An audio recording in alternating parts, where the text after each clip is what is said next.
لو رايح الساحل وخايف تتسحل هناك فاتفرج على الفيديو ده للآخر. في برايم ريزيدنس نيو العلمين قدام أبراج العلمين بالظبط هتلاقوا بيتي التاني. ودي عبارة عن شقق فندقية مجهزة بالكامل.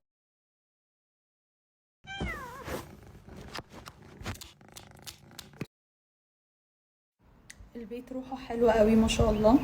هسيبهم يقعدوا وينظفوا ويظبطوا الدنيا ونعمل مع بعض اسك نرد عليه كده وانا قاعدة، لاني حاسة ان انا مش عايزة ارجع.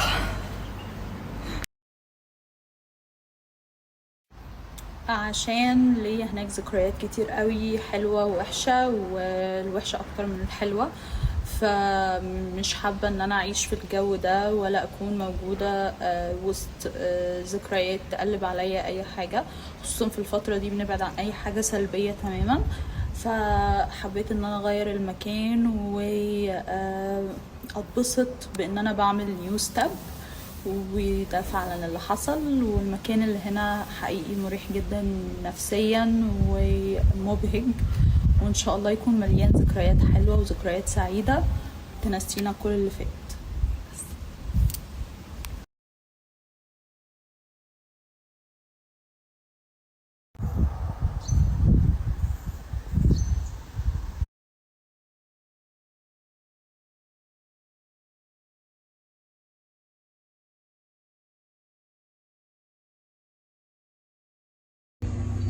طيب بما اننا قاعدين كده مع بعض فتعالوا نتكلم بسرعة عن الاوفر بتاع بلانكي. ليه بقى؟ لان انا عرفت ان الاوفر ده موجود لمدة 24 ساعة بس، يعني خلال ال 24 ساعة دول لو ما لحقتوش تعملوا الاوردر بتاعكم هتاخدوا المنتج بسعره الاصلي او السعر الطبيعي. زي ما قلت لكم هو ينفع للاطفال وينفع للهير كريم.